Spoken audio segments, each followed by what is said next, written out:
շեղում Թուրքիայի հետ կապված այո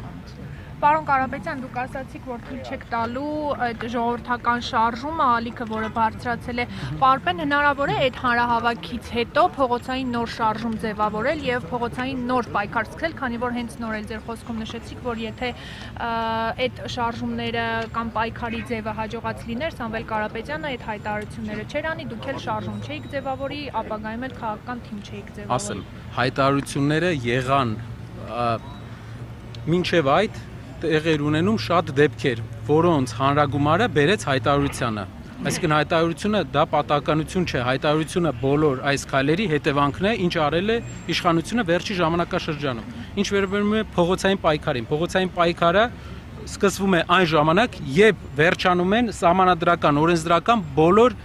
գործիքները հասարակության մոտ։ Երբ գործիքները տեսնենք, որ վերջացած է, փողոցը, ես մի անգամ ասել եմ, Երևանյան փողոցը իր խոսքը ասելու է։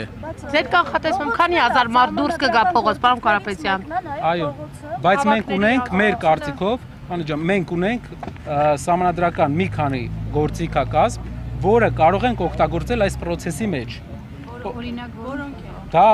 ընտրական process-ն է, ընտրական process-ները, եթե ազատ ընտրություններ են լինում, մենք տեսնում ենք, որ մեր հասարակության մեջ կա մեծ բողոք։ Դուք կարող եք հեշտ տեսնել դա, բոլորդ էլ հասկանում եք, որ իրադրությունը հիմա ու իրադրությունը 5 տարի առաջ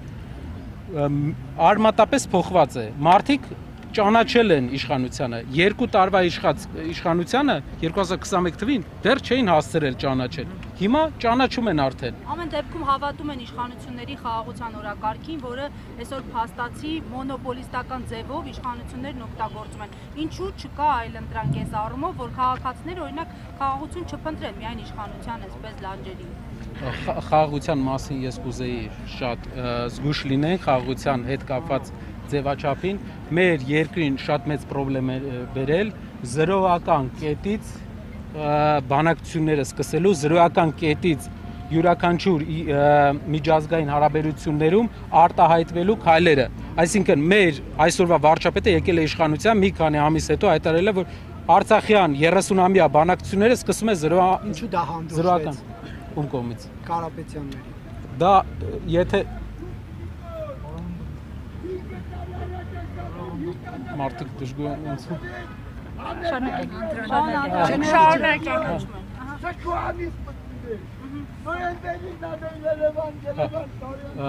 դուք հիշում եք, որ 2020 թվականին պատերազմից հետո Սամվել Կարապետյանը հանդես եկավ հայտարարությամբ, որ իշխանությունները պետք է հրաժարական տան եւ լինի նոր ընտրություն։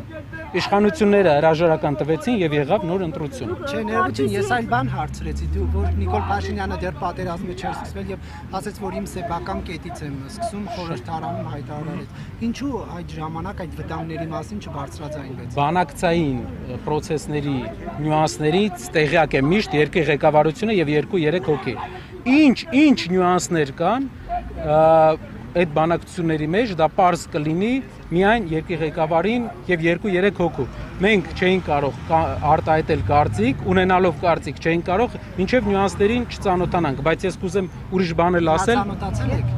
Մենք ծանոթացել ենք պատերազմի առաջի օրերից։ Մի հատ եմ ուզում հիշեցնեմ, գիտեմ, որ իշխանական մի քանի падգամավոր հատուկ post են արել ու գրել են այն մասին, որ Սամվել Կարապետյանը պատերազմի սկսվելու 3-րդ օրը կոչ է անում երկու կողմերին, այո, հարգելի հայրենակիցներ, շատ կարևոր է, որ մենք հասկանանք, որ այդ ժամանակ բանակցությունների սեղանին դրված էր պայմանավորվածության, կար հնարավորություն պայմանավորվածության, եւ պայմանավորվածության հնարավորության գնդակը մեր խաղադաշտում էր, Հայաստանը պետք է որոշեր, գնում է այդ պայմանին, թե ոչ, պահում է հադրութը, պահում է լաչինն ու քարվաճառը, թե ոչ, այսինքն գործերը լավ չէին, հա, նա տեղյակ էր, որ գործերը լավ չէին եւ շատ կարեւոր է, որ այդ հայտարարության հիմնական նպատակը մեր հայրենական, մեր հայրենիքի իշխող ուժն էր, որ գնար բանակցային process-ին եւ աներ այն քայլը, որը կփրկեր 3000 այդ ժամանակ մենք ունեինք 600 զոհ իմ հիշելով 3000 երիտասարդի կյանք։ Դա էր Սամվել Կարապետյանը, ուզում եմ ասեմ պետական գործին հատուկ,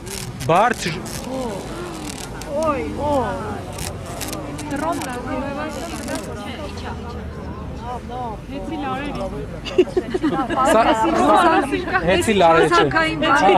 Հեցինը չէ, ինտերնետային։ Կարապետյան տեղեկություններ կա, որ հեցի աշխատողներին արգելել են, սպառնացել են, որ կան մասնակցեն հավաքին։ Ձեզ նման ահազանգեր եղել են։ Ասեմ, իրենք կարծում են, թե այս հազարավոր մարդիկ, որ գալիս են, հեցի աշխատողներն են։ Նախորդ անգամ էլ իրենք մտածում էին, որ բազմահազար Մեր ձևով! Մեր ձևով! Մեր ձևով! Մեր ձևով! Մեր ձևով! Մեր ձևով! Մեր ձևով! Իրենց ձևով խոսքի ազատ։ Մեր ձևով! Մեր ձևով! Կարապետյան, երբ որ Ալեն Սիմոնյանին հարցրեցին մեր ձևով ձեզ մրցակից է թե չէ, վախենում եք թե չէ, ասաց նման քաղաքական ուժ չկա, Պոնտենանում Բերդում հայտնվելով ուզում են քաղաքական ապաստան ստանան ազգային ժողովում, այդպես է թե չէ, եւ դուք հարցում արել եք մեր ձևով քանի տոկոս է այս պահին քանի տոկոս ձայների տիրապետում։ Եթե չեն անհանգստանում, մենք թող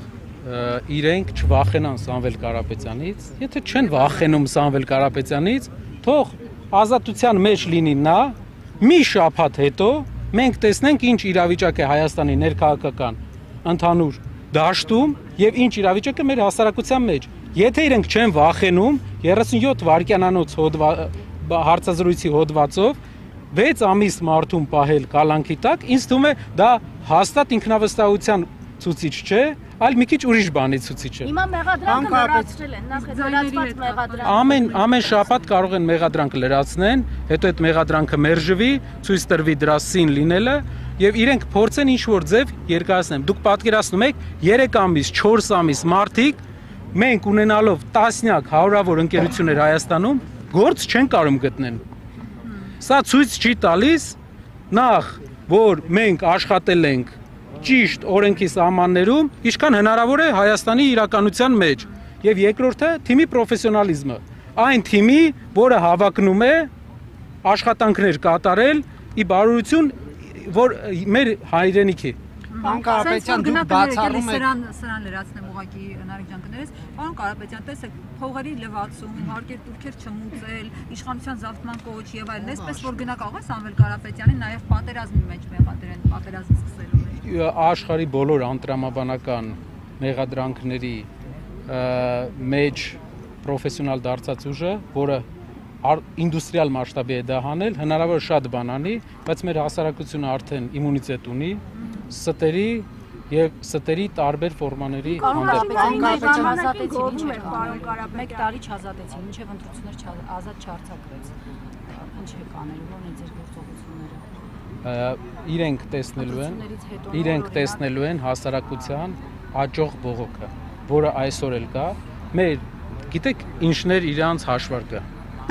Ինչը որ կգնանք Ռուսաստան, բայց իրենք մի բան հաշվի չեն առել, որ մենք այստեղ Սամվել Կարապետյանը մինչև 9 տարիքը Հայաստանը ապրել, մենք բոլորս 200 տարի մեր տունը նույն վայրում է, ինչ որ 200 տարի առաջ, ու նույն տեղն ենք ապրում ես 200 տարի, մեր ընտանիքը։ Այսինքն ու բացի դրանից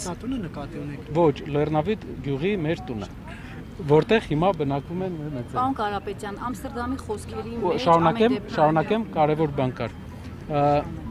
Հա, իրենց հաշվարկը ուղղակի, որ բոլոր մարդիկ, ովքեր ունեն ֆինանսներ,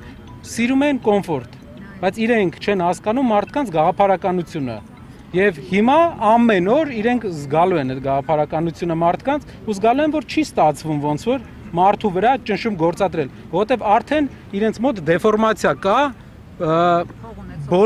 բոլոր մարդկանց կարծիքները ջարդելու կալանքի միջոցով մասնագիտական դեֆորմացիա են ենթարկվել, իսկ դրա ճանապարհը վերջում բռնապետությունն է։ Իհարկե